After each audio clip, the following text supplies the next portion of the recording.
Hello, and thank you for joining us for a live Q&A about COVID-19 vaccines and teens. I'm Elizabeth Van Camp, the social media specialist at UI Hospitals and Clinics, and today I'm joined by Dr. Melanie Wellington, a University of Iowa Healthcare infectious disease specialist. Dr. Wellington is here to answer your questions about the COVID-19 vaccines and kids 12 and older. Please submit any questions you have for Dr. Wellington now in the comments section, and we'll answer as many as we can. Just a note before we begin, this broadcast is for informational purposes only. So if you're feeling sick or concerned about your health at all, please contact your primary care provider. Thanks for joining us today, Dr. Wellington. Thanks very much for hosting me. Of course. So currently, kids 12 and older can receive the Pfizer-BioNTech COVID-19 vaccine, which is very exciting. It is. What can you tell our audience about kids in the COVID-19 vaccine? Well, basically, it's the same vaccine that we've been giving to people 16 years old and older. And what has changed is that we've had enough time to get data for using this vaccine in kids who are 12 to 15. We now have enough information to know that it works very well and it's quite safe. And so the reason there's been this change was we got that data, they were able to review it at the Food and Drug Administration and also at the CDC. And everybody who looked at it agrees it's fantastic data, and let's go ahead and protect these kids. Yeah, so what exactly did we learn from the clinical trial? Is it the same effectiveness as for kids as it is for adults? Well, actually, the technical official result is that it's more effective in kids than it is in adults. It's in the trial that they did, none of the kids who were immunized got COVID 14 days after their second vaccine. And so technically that gives it a 100% effectiveness. That's incredible. It is great. It is fantastic. Now, I don't want anybody to kind of take away from this that this is 100% effective. It is still possible to get the virus if you've been immunized, but it just so happened that these particular set of kids in the trial did not. And so it is at least as effective as an adult, probably a bit more so. Which, even if it's not foolproof, like you said, so exciting. What a good prospect with this vaccine. Yeah. Amazing. And the other thing that they were looking at very carefully in these trials was safety. And excellent safety data came out of the trials. It is at least as safe in kids as it is in adults. And then we're good to go. That's great. So I think most people are beyond ready to get back to their pre-pandemic lives, even us adults. And this includes teenagers. I can imagine they want to get back to their regular teenage life, high school, middle school, whatever they're doing. I'm sure they're ready to get back to that. Will getting the vaccine now, instead of waiting for when a school requires it, for instance, will that help teens get back to life quicker? Absolutely. I mean, the teens and tweens and the 12-year-old and older, every single one of them I talk to just desperately wants that stability. They want to know that if there's an exposure, even if it's at a summer activity or something else, they want to know that they're protected, that they probably, depending on the situation, probably won't need to be in quarantine, and that they have that, like, it's not going to be the next thing yanked out from under them again. I think everybody's just really, really wanting not just to get back to normal, because I think a lot of us have made some great changes, and we'd be willing to wear masks or whatever if we could sort of do what we need to do. But I think that one of the really big things for the kids is they want it to just be stable and predictable and be able to do what they want to do and not have somebody come and say, oops, oh no, not now. Yep, that makes total sense. I feel that way too. So I can only imagine my high school self or my middle school self wanting that even more. Speaking of kids that age, your daughter recently had her 12th birthday, right? Yes, it was such an odd circumstance of timing, but she turned 12 yesterday, which was the first day that 12-year-olds could be immunized. And I didn't want to be a bad mom. So I said, we might be, this was last week we were talking about, I said, if all these approvals go through, we may be able to get you immunized a day or two after your birthday, because it seemed like a terrible mom thing to do, to say, let's take you in and get you a shot for your birthday. Even though best birthday present ever. So I think people are going to look back on this. Kids who turn 12 this year are probably going to look back years from now and be like, wow, that's what I wanted for my 12th birthday. Interesting. Totally. So I said, well, I think we're going to be able to do this. And she just looks at me. She goes, Mom, how come I can't get it on my birthday? So she is planning on getting it then, yes? Last night, actually. That's fantastic. So how did she feel about it? Like I said, I gave her this option of delaying by 2 days, And she said, no, now. She is feeling awesome about it. We've obviously talked through the timing and that we can't really sort of put her on the fully vaccinated list until 2 weeks after that second dose. But she is so looking forward to that. And she's really, we asked her what she was thinking about. And she's like, I just want to know that it's not all going to change again tomorrow. And of course, nothing guarantees that nothing will change, but where she's coming from, this really actually is going to make things much more easy for her. Yeah, absolutely. Well, I'm so excited for her that she was able to get her first dose. That's such a proud mama. It was so funny. So what are the risks of people delaying vaccination and the virus continuing to circulate in schools and families throughout our community? Like, if we keep letting this happen, what does that mean for us? Yeah, well, there's a couple of things that happen. One is, we've been talking a lot, you and I actually had several conversations about how well kids usually do when they get this virus. They don't tend to get sick. But you can get sick, and even kids do very rarely, but do get very sick from this virus. So delay gives you a possibility that your kid could get sick. Obviously, we want to avoid that. And another, sort of delay would be your child could have an exposure and then be in quarantine, which for most of us who are sort of working families also means that the adults are in quarantine and not at work. So there's a big, tremendous family need to get everybody protected as soon as possible. And then we talked about the mental part of it. But then the biology of the virus itself, to take this sort of away from the individual family for a minute, every person that gets infected, that virus copies itself over and over and over again. And every time it copies itself, there's a chance that a mutation or a variation could occur in the virus. And it's always possible with viruses for that change to be something that makes everything much worse. It's hard to imagine this as worse, but it could be. And we don't want to give it the chance to go there. We want to get everybody as protected as possible, as soon as possible, so we can get back to normal, but also so that we don't give this thing a chance to go crazy. Absolutely. And since we're on the topic of delaying vaccinations, the pandemic has caused some families to have to delay other vaccinations that are important for their children's health. So just basic vaccinations were delayed a little bit for a lot of people. So will getting the COVID-19 vaccine delay any other normal vaccinations that families might be wanting to get caught up on? I'm glad you asked that. It's another really important change. Not only did the rulings from this week say, let's give it to 12 to 15-year-olds, there was also another big ruling that hasn't made quite as much news. But there used to be a rule that you couldn't have COVID vaccine if you'd had another vaccine in the 2 weeks before, and you couldn't get another vaccine for several weeks after the COVID vaccine. So there was sort of a window where it was COVID or nothing. And the big new ruling this week for everybody who can be vaccinated is that we're taking that window away. You can get them both at the same time. And so if anybody had a checkup coming up when their kids do for other immunizations, just get them both while you're there. Great. Thanks for that reminder and for clearing that up. So what are I want to shift a little bit and talk about the benefits. So the good things that, we already talked a little bit about why we don't want to delay, but what are the good things that teens and their entire families actually can reap from these kids getting the vaccine? So, we talked a little bit about the individuals are protected from the disease. That's the big issue. Teens can transmit the infection pretty much almost as well as grown-ups. So it also, if you have a teen in your family, then that's also decreasing their ability to transmit it to somebody. So if for instance, their grandparent was sick or vulnerable in some particular way, vaccinating these kids means that they are very, very, very unlikely to give it to that vulnerable person. So it protects everybody in the group.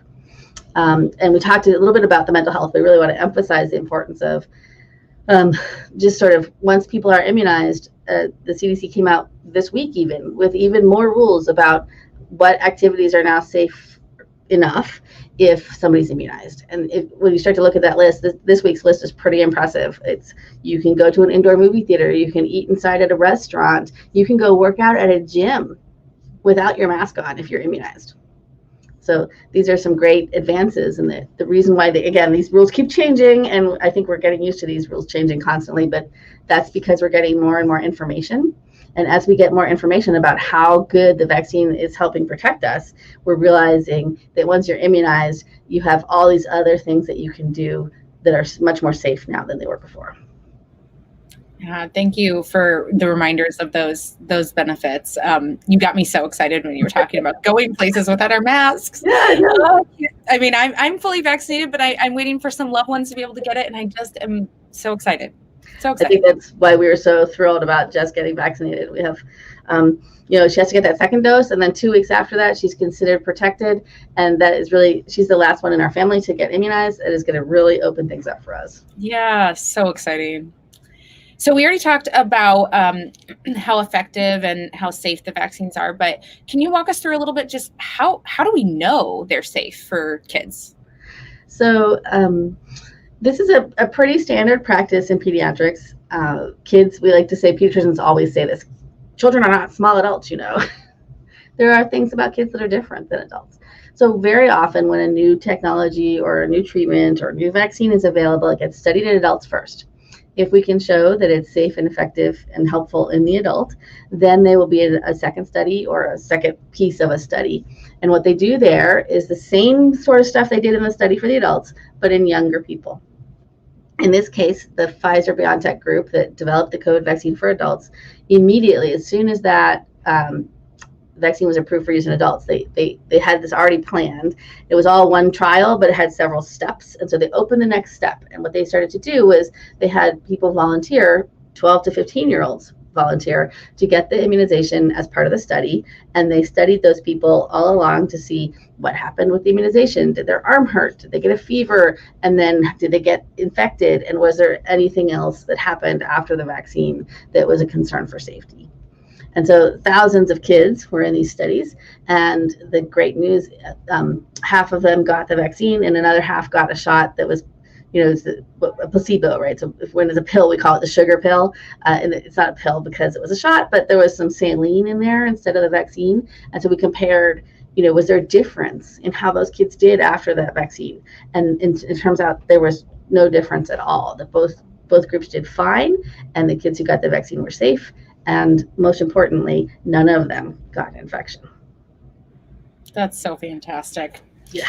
Thank you for explaining that process to us, because I think it can be a little confusing for those of us who aren't involved in these kinds of studies or who aren't in the medical field to understand truly what these go through before they're available to the public. So I appreciate you explaining that.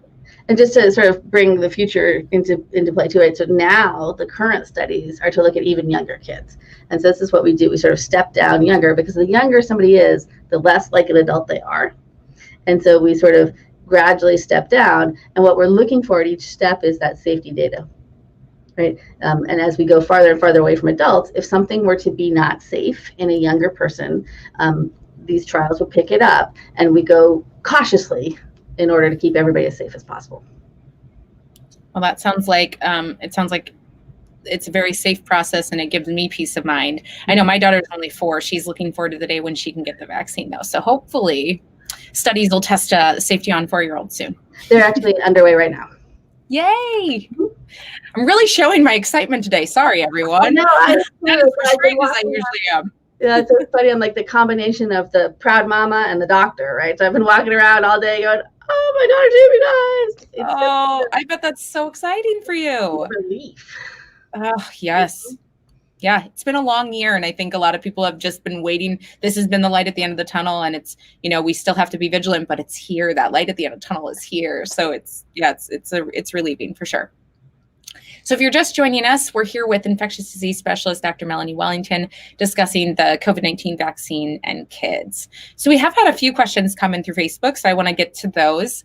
Megan's wondering, with the updated CDC guidelines supporting removing masks in most settings for those who are fully vaccinated, do you have any predictions for when younger children who are currently still ineligible for the vaccine will be able to safely remove their masks? I can't remember who said it, but some of the predictions are difficult, especially when they're about the future, right? So I can't predict a specific time this will happen, but we are not that far away. And the more of us get vaccinated, the closer we will be, the faster.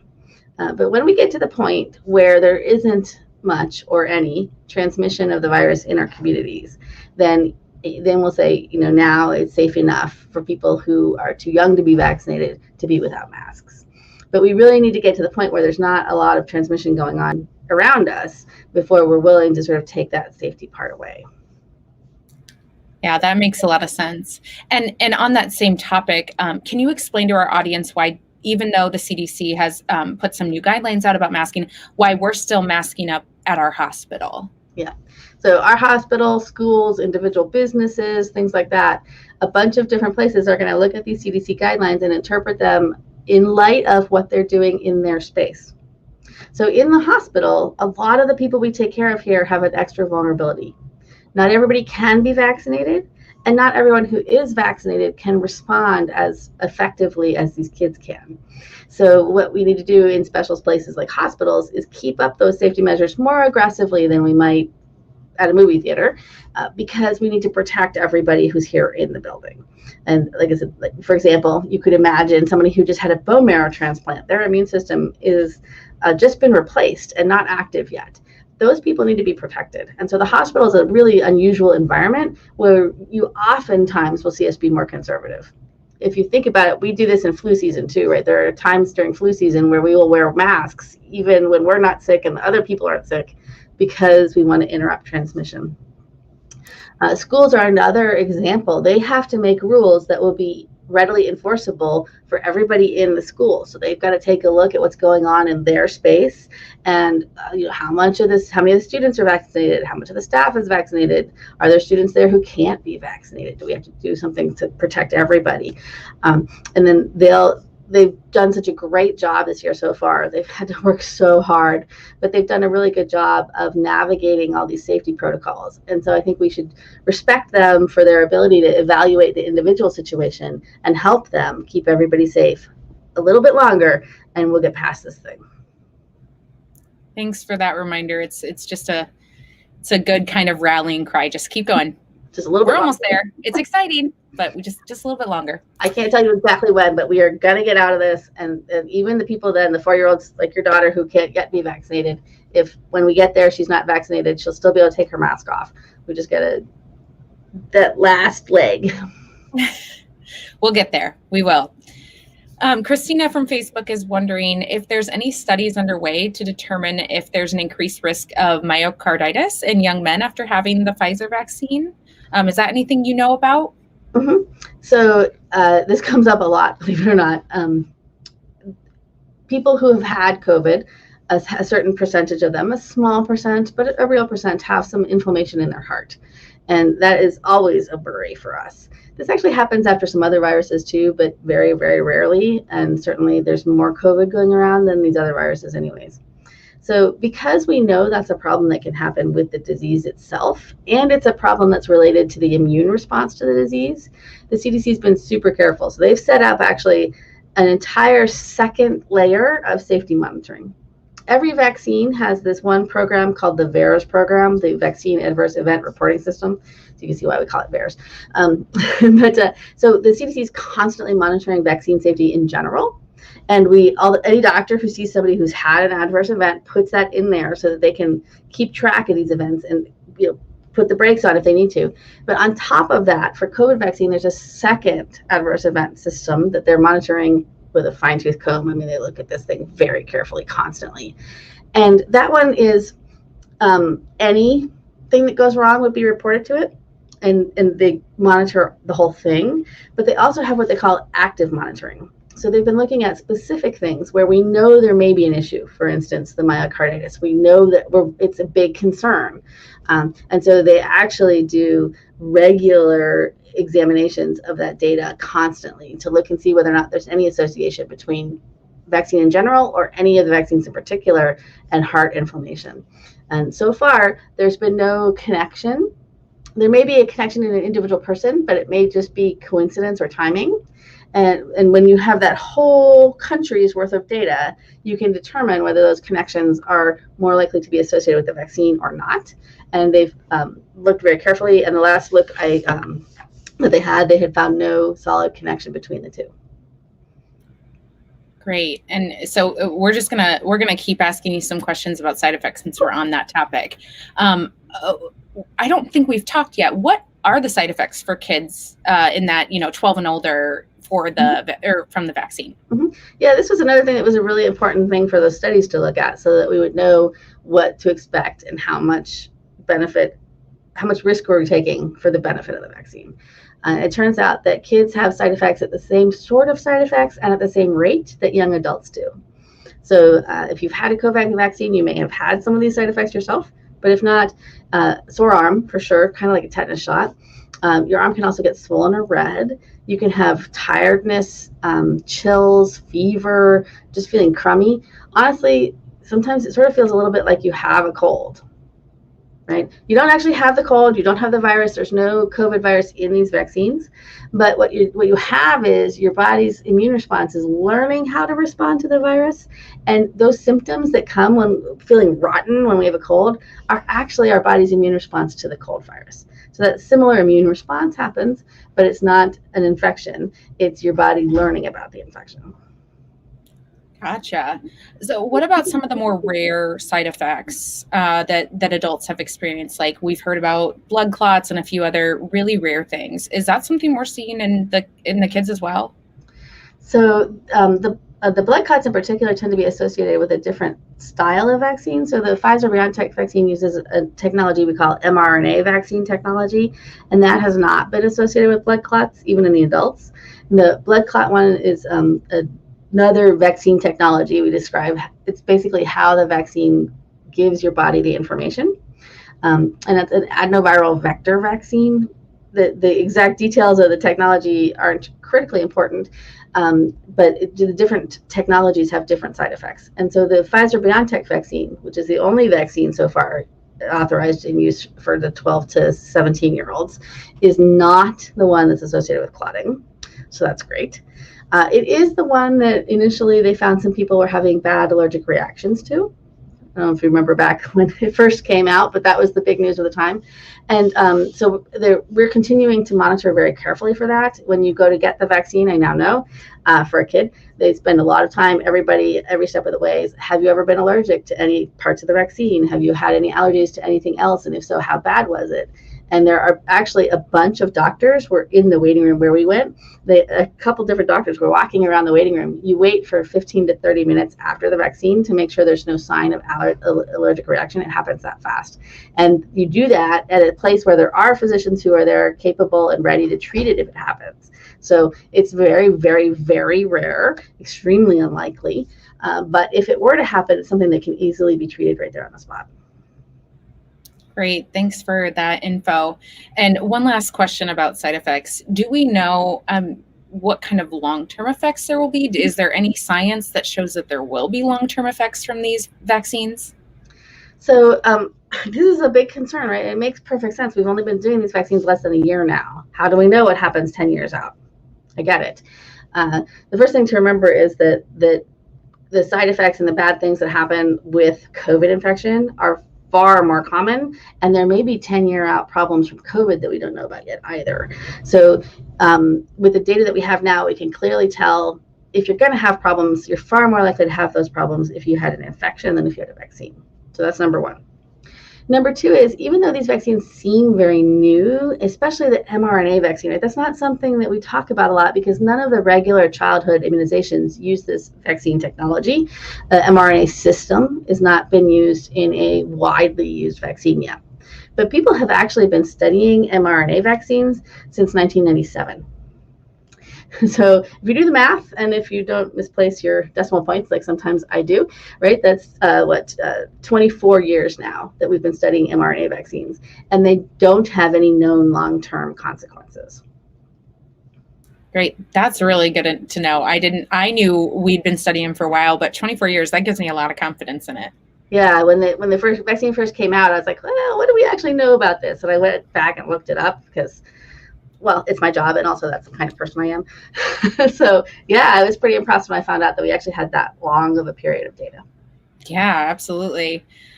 So someone from Facebook has some concerns about the testing process used before the vaccine was authorized. So Tarek wants to know if you could clarify whether or not the same testing process was used for these vaccines compared to other vaccines.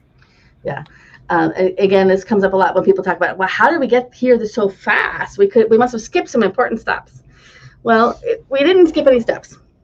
What we did do was we changed the order that we did things. So the normal steps are to do what we call phase 1, phase 2, and phase 3 trials. Those usually happen one after the other, often with a year or two in between them. And the individual trials could take a year or two to do, right? So that automatically gets you up in your 10 years.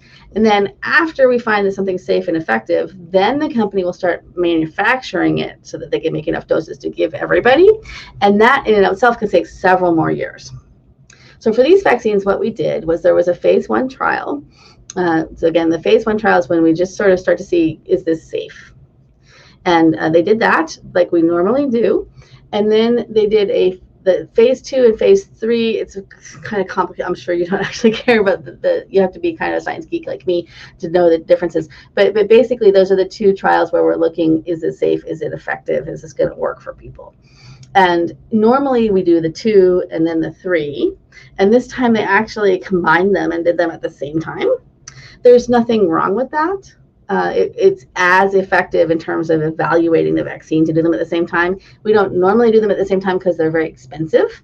And the phase 2 trials are cheaper than the phase 3 trials. And when I'm talking expensive, I'm talking billions of dollars. It's not like we just are like, we're not being stingy with the money here. I mean, we're talking billions of dollars. And so if you're going to do billions of dollars for a phase 3 trial, most drug companies who are developing a vaccine will just do the 2 and wait and see what happens before they put that $1 billion in there, right? But this time we had Operation Warp Speed, and the government sunk a tremendous amount of cash into this process, which made it possible to do these sort of 2 and 3 at the same time. And then not only that, but I don't know if you remember, but it was like the fall of 2020 was big news, right? Everyone was like betting on which vaccines were going to work, because the government also gave these companies grants to start making the vaccine before the trial results were back. And the idea there was, as they start that manufacturing process, and they would have enough doses to give people if the trial was successful. So it's every single step was done and done well. It just that instead of doing one and then waiting and the next one and then waiting and then the next one and then wait, right? We just smushed them all into the same time frame. And mostly the difference between typical vaccine development and this vaccine, that smushing the time frame is an issue of money. Thanks for that explanation. And for Tarek and anybody else who's wondering, you kind of touched on it already, but could you share the history of the coronavirus? Yes, COVID-19 is a novel virus, so we learned a lot about it on the fly, but we have been studying coronaviruses for a long time, right? Right.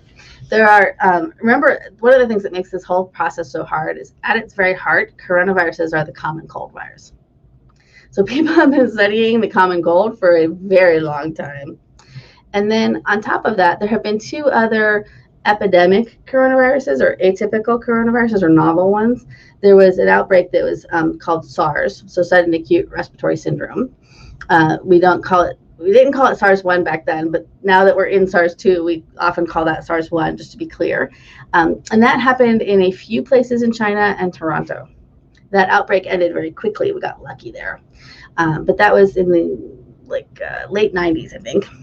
And then since then, there's been another coronavirus that has had some of these features called MERS, or Middle Eastern Respiratory Syndrome. And that actually is sort of strange because it pops up a little bit from time to time.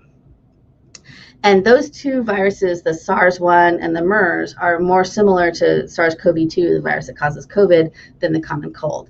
And so we've been studying how to protect ourselves from those viruses for a very long time now. Again, not quite as long as the RNA vaccines, but almost, because literally SARS-1 was in the late 1990s. Very, very good research has been done on how to immunize for these things. And that was the other big, huge, important part that let us launch this vaccine effort early, is we already had all that basic science data, that background science. And if everyone says, well, we shouldn't fund that science, who knows when we'll use it? Now we know, right? If we hadn't had that information about SARS-1 and MERS, this would have taken 3 or 4 years longer. Gosh, I can't even imagine that. Just so grateful the science was already there. Yeah, me too. Carrie from Facebook is wondering whether or not to vaccinate kids who have multi-system inflammatory syndrome. That's her specific question, but I'm wondering if you can just touch on other things too. Is there really any kind of syndrome or pre-existing issue that would preclude a child from getting the vaccine? Mm-hmm, sure. Yeah, the MISC is much easier to say, right, than the whole title. It's actually an immune response to the virus. So somebody who gets the virus gets better from it, and then 2 to 4 weeks later has a terrible immune response, and they end up with some autoimmune style diseases. It's very awful, and it happens more in kids. And this is another reason why we should be immunizing kids. Even though they do okay with the virus, they have this crazy thing very rarely that can happen afterwards. And so if they don't get infected from the virus, they won't get that thing either. So the vaccine protects from that. But if you've already had that, right, that's an immune response to the virus, and the vaccine teaches your body to make an immune response to the virus. So that was a big concern. Are we going to make that worse or not? So that has been looked at, and the current recommendations are these are slightly different types of immune responses, and they change over time. So the current recommendation is if you've had that syndrome, you should wait at least 90 days after the syndrome before you get immunized.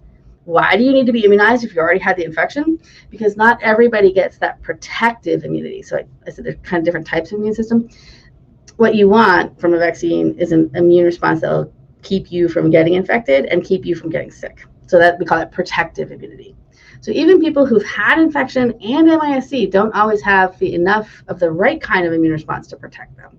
So they still need to be immunized, but the recommendation is that you should wait a while afterwards to let all that inflammation and autoimmune stuff in your body calm down a bit before you sort of go in there and kind of jazz things up again. And as far as other people who should not be immunized, we haven't identified anybody who would be at high risk from a vaccine complication. So almost everybody can be immunized.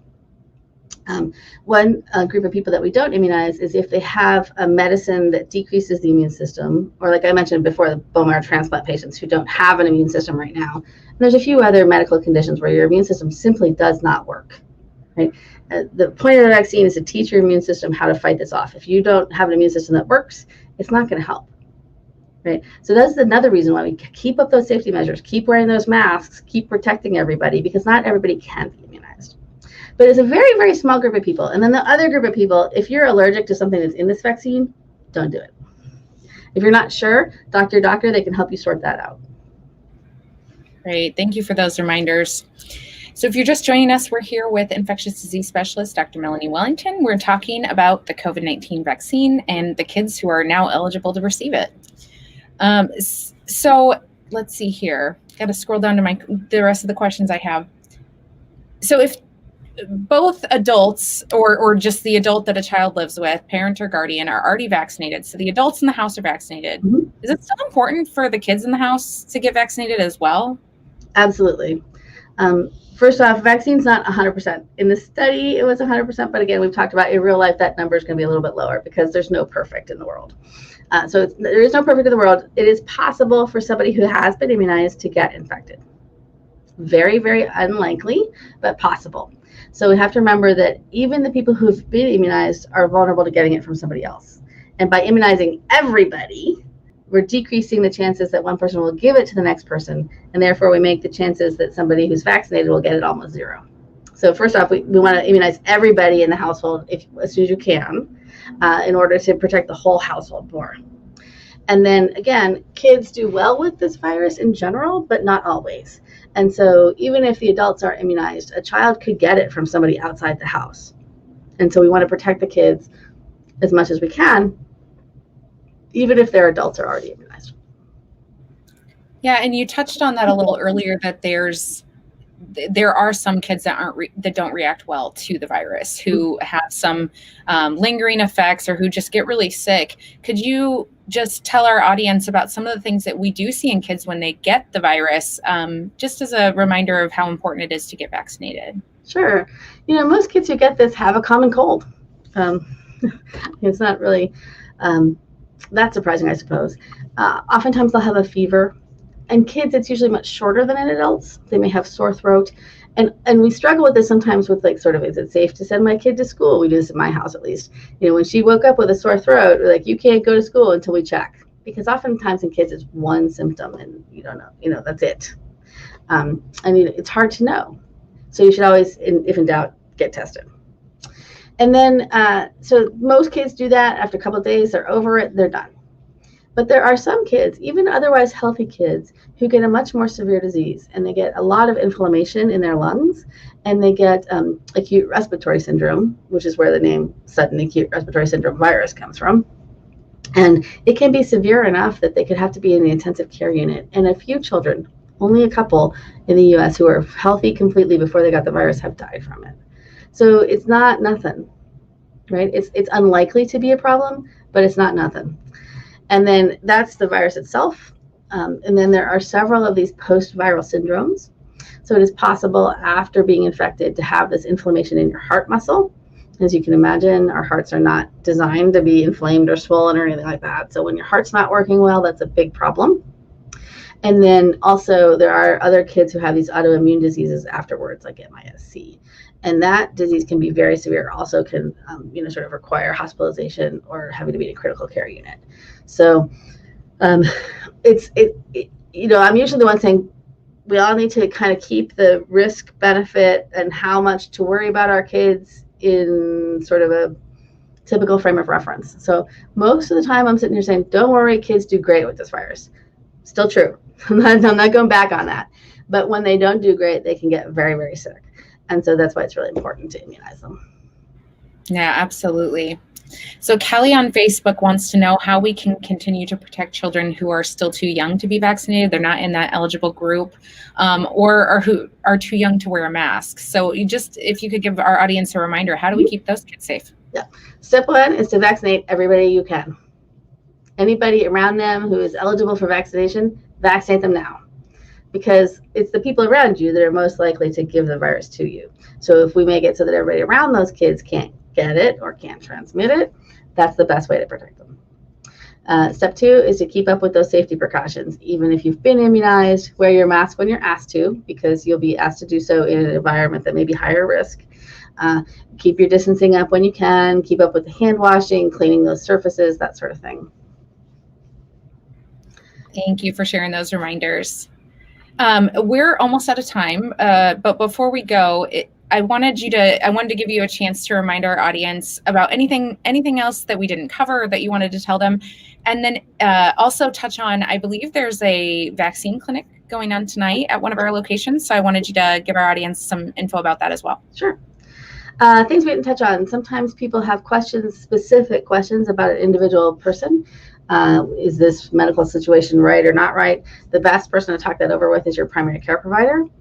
Remember, though, that we got FDA approval to vaccinate 12 to 15-year-olds Monday, right? It hasn't been a whole week yet. And then the CDC then went through the process of approving vaccine and recommending vaccine on Wednesday. So it's really been not quite 48 hours yet that we've actually been recommending vaccine for kids. So if you're having a conversation with your primary care provider, or if you had one 2 weeks ago, right, give everybody a time to catch up. So that's step one. If things are still unclear, another great resource is your county health department. They are really, this is their job, right, is to take care of sort of these crazy public health situations, and they can be very helpful. So those are sort of two sort of other things we didn't really get a chance to talk about, but those are the several of them. And then the clinics are fantastic. I think we mentioned my daughter actually was at one of these clinics last night, and it was really smooth. I got to give a shout out to all of the folks at Iowa River Landing who were part of that clinic. I know I'm not supposed to do that, but as a mom, I have to say it was amazing. Anyway, so we do have these clinics. They are set up for lots and lots of slots. It goes pretty efficiently. The whole process took less than an hour for us. No promises there, of course. I'm sure I'm now in trouble setting expectations wrong, but honest, mom to mom, folks, mom to parents, it took less than an hour and it was awesome. Okay, back to doctor. So anyway, you can schedule a slot yourself. You don't even have to call. If you have MyChart, you can schedule your kid's appointment on MyChart. If you don't, there's a place on our website where you can go and do a self-scheduling system. If you prefer to call, you can absolutely call our main number and they can schedule you. If you haven't gotten immunized yet and you're ready and you want to do it at the same time, be a great role model for your kid, that's great too. You can also come. It's not just for kids. Everybody needs their own slot so that we make sure we have enough people there for the number of people who need to be immunized. And then it's definitely anybody who can be immunized at this point should be. the more people get immunized, the faster we get out of this. So that's the altruistic side of things. The more people that get immunized, the more people are protected from the disease. I think those are the main ones. Well, those are great reminders. And so I want to plug that the link to schedule an appointment for a vaccine is in our comments. And I believe the vaccine clinic that's going on tonight is at our Iowa River Landing location, and it's from 5 to 8 p.m. Mm-hmm. So you can, if you're interested in that one, visit my chart or our website and see if there's available slots for that one. Otherwise, as Dr. Wellington already covered, there's plenty of opportunities to get an appointment another time, and we encourage you to do that whenever you can. And if you're not from around here, your county health department is going to have a great set of information for you on where you can get immunized in your area. Fantastic. Thank you so much for sharing your time with us today and your expertise. This has been wonderful. Thank you. Of course. And thank you for everyone who tuned in and submitted questions. If you began watching after we started, make sure to go back to the beginning of the broadcast so you can get all the great information Dr. Wellington provided us today. And stay tuned to our social media channels and our main website, uihc.org, for all the latest COVID-19 and vaccine information as we have it. Lastly, remember to follow current masking recommendations in your community, get the vaccine as soon as possible, and take care of your physical and mental health. Thanks for watching. Take care, everyone.